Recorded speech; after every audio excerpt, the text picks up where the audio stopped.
What's up, y'all? Excuse all the sweat. Just got through doing my 25-minute morning workout.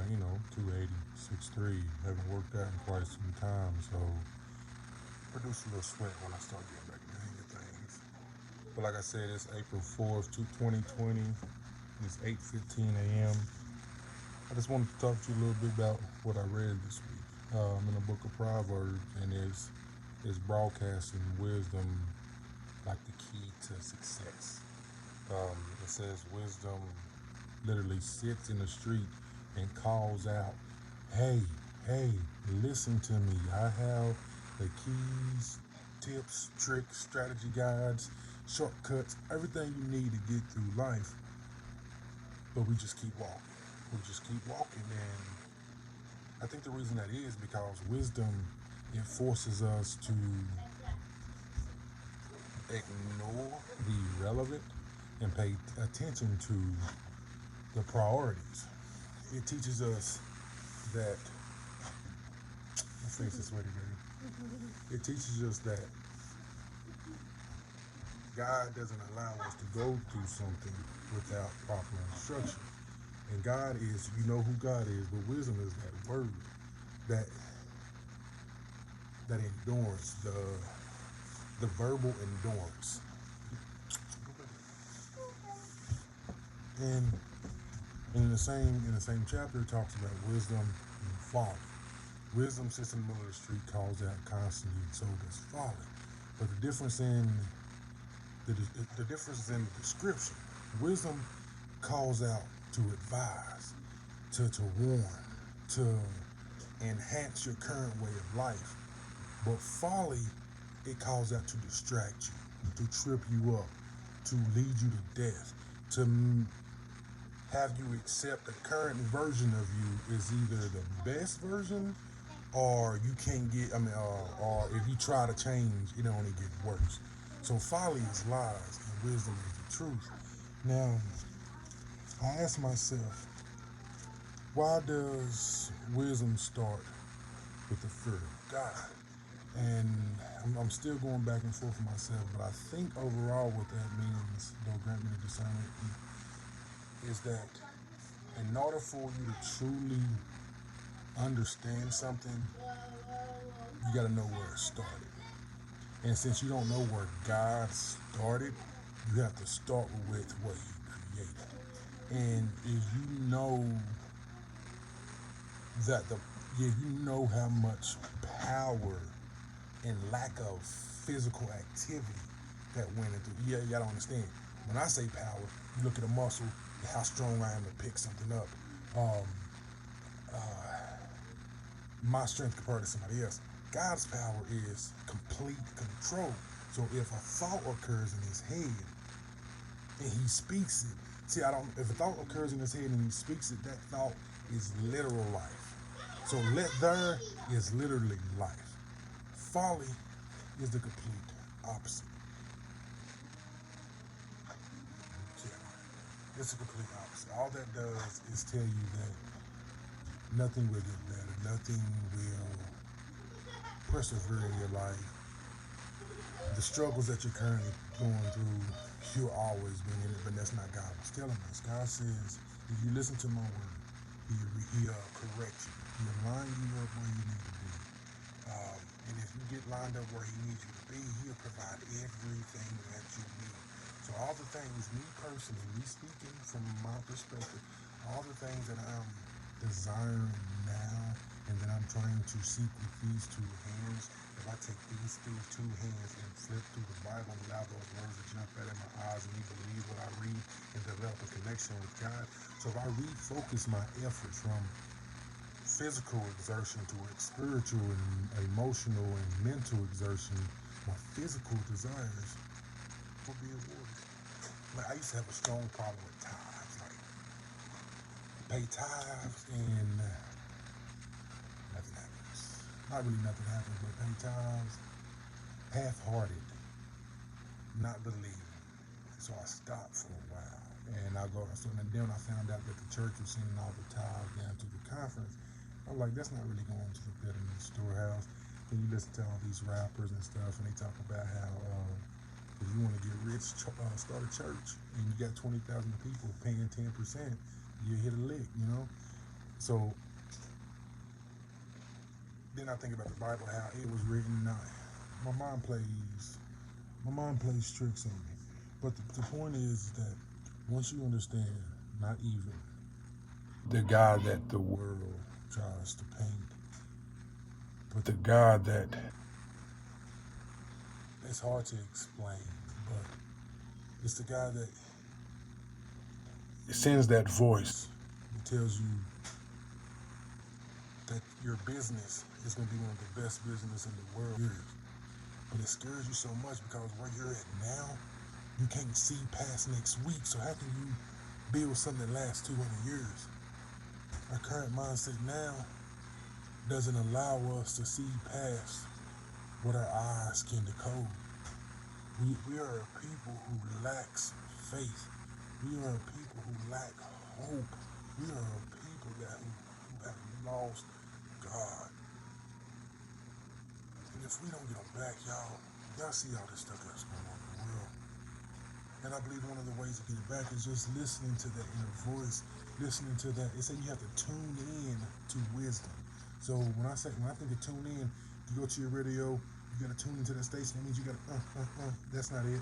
Back a little bit. Up, nope. You got to play with that knob. So all I'm saying is play with your knob. Sound a little nasty.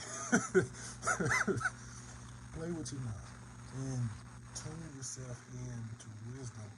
And then when you think you've heard something that's truly for you, research and search and say, God, if this is for me, grant me the discernment to bring this into fruition, bring this into life, and not to talk about it to everybody. A lot of people don't understand. Jesus, when he was born, I don't know if baby Jesus knew he was the Son of God, but Mary and Joseph, they knew that this bundle of joy came from up high. He was born in a manger, disappeared for 12 years. He didn't see zero, and he knew that he went into hiding. But from 0 to 12, you did not see that process of Jesus going through a kid. He might have been going around,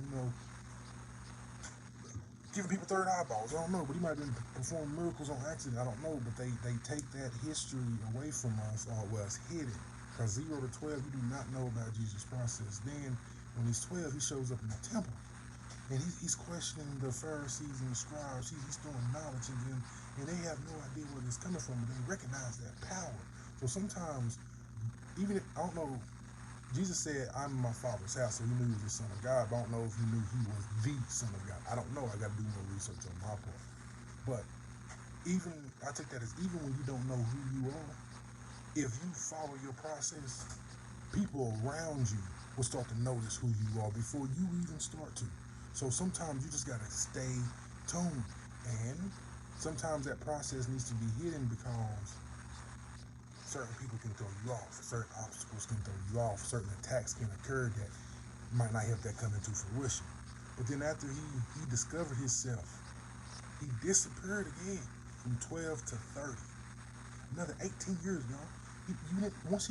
That's why I say I think he realized who he was at that moment, because once he discovered who he was, or once he came into terms of who he was, he disappeared for 18 years. Don't know that process. So first, you didn't see his child. I don't know. They say if you think as a child, you do as a child, but when you become an adult, you put in childish things. So I don't know if that was Jesus' childish phase that he went through that we didn't see the process, but that was the first step, getting all this foolishness out of it. The second step is discovering who you are and start walking in that process. Now, like I said, process don't need to be shown; they need to be completed. So once he completed his process, he came back out at 30, and the world felt his presence. So when I say from that, you're born with a purpose. Don't let anybody take it from you, not even your parents. 2, you're going to make mistakes. You're going to do foolish things. You're going to fall short. That's going to happen. But every time you do, learn from it. Acknowledge that God is God. And he sent you through that. He let you go through that lesson to show you what you're capable of. Third thing, once you find out who you are, don't tell people. You can give glory to him, but don't tell people, because their job at that time too is to praise you, to test everything you're about. So until you get to the point where God says, go out. Until he says your process is complete, because he kept the people in the wilderness for how long? Until he says your process is complete, I would suggest that you just keep it to yourself. Get you a journal. If it's a close group of friends, but the thing about it, once you verbalize your thoughts, your mouth has no meaning. So your power is translated through your mouth, and the world is meant to respond to it. But once that comes out your mouth, the world responds to it, and it takes mirror, put it back on you, then it starts shooting things at you to test your appraisal, to test if what you just declared is something that you truly believe, is something that you really going to bring forth. It's required. So if you're not ready for that test, you're not ready for the talk. So keep it in your head, because even if you talk to your mom or your dad, that's still communication. Y'all don't have telekinesis.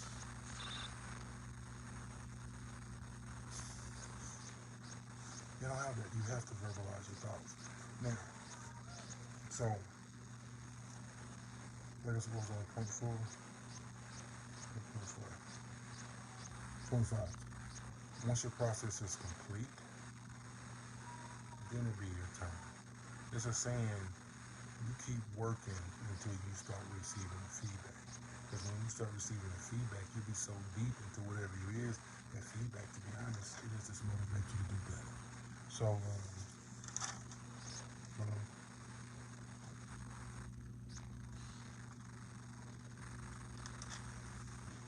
it's a love wisdom like your sister. Make insight and understanding a member of my family. Let them hold you back from immoral women, from listening to the flattery lips. Now, when you say immoral women, for me, immoral women, for me personally, I'm a married man. So an immortal woman, it's not even a physical woman. It's temptations. It's anything that prevents you from pouring all your love into your wife, your family. It's the distraction of life. The desires of the flesh is what I think the immortal woman is, because as a man, you see a big butt, you could be married for 20 years, you go, whoa, you see a fine woman, whoa. Next lady, you see a sexy, I'm trying to get there, so when I get out the shower, my wife's looking at me like, oh, that's mine, I'm trying to get there. But ladies, you see a sexy guy, you do something to him. Ain't nothing wrong with that. This is a part of who we are. Just we are able to control our impulses. And a lot of people don't understand that is the greatest thing that we have. I know I'm from jumping from subject to subject, but I don't do many of these videos, so I'm trying to get used to it.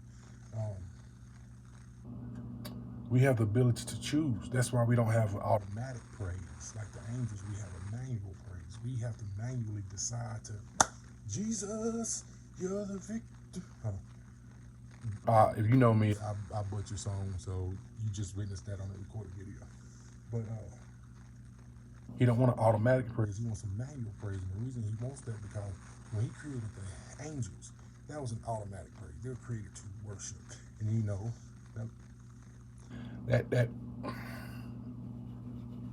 that fallen one, he got full of himself. He was found with seven undesirable traits. And then he started convincing his friends of these undesirable traits. So somebody that has everything, instead of him concentrating on him going further into his purpose to bring more glory to God, he wanted to replace God altogether. So at that time in heaven, there really wasn't a thing to contradict what God was saying. It was God, let there. There was no verse side. Yes, princess. I'm about to get Kristoff broke. He keep kissing Elsa like that. But there was no verses or affliction. So when the fallen one presented that, I don't know if the guy know he could destroy them right then, but God is a God. He's a just guy. He's like, hey, I can't speak on him, but I can imagine hypothetically speaking. My God is like, you gotta bow to these humans. I created them in my image. They have more knowledge than you. I understand you don't like it, but I know you was made from fire, but they was made from clay, but they have my spirit in them. And the fallen one he didn't like that. So to get full of itself, so to call on his other angels to revolt, not knowing that he was going against the God. But this is his loss. But anyway, I can imagine guys like, okay, there's no test, there's no documented history. So he's like, hey, I'm gonna make man from clay, from dust. Give him the ability to have free will. And I'm gonna make his garden for him. Now, what kicks me is that says that the devil was kicked out. But then I've read that the reason one of the reasons that he won't bow to humans. But I was under the impression that the devil was kicked out prior to the creation of man. Or maybe it was, he was kicked out prior to the creation of man because he was on the earth before man arrived. Because it said God told Adam to be fruitful, multiply, and subdue. So subdue means bring everything under the world under your control. So if God created this, everything should be under control. Because he said when God got to the earth, it was dark and void. So the earth was here. I don't know how that creation process went. But the earth was here, and the first thing was let there be light. So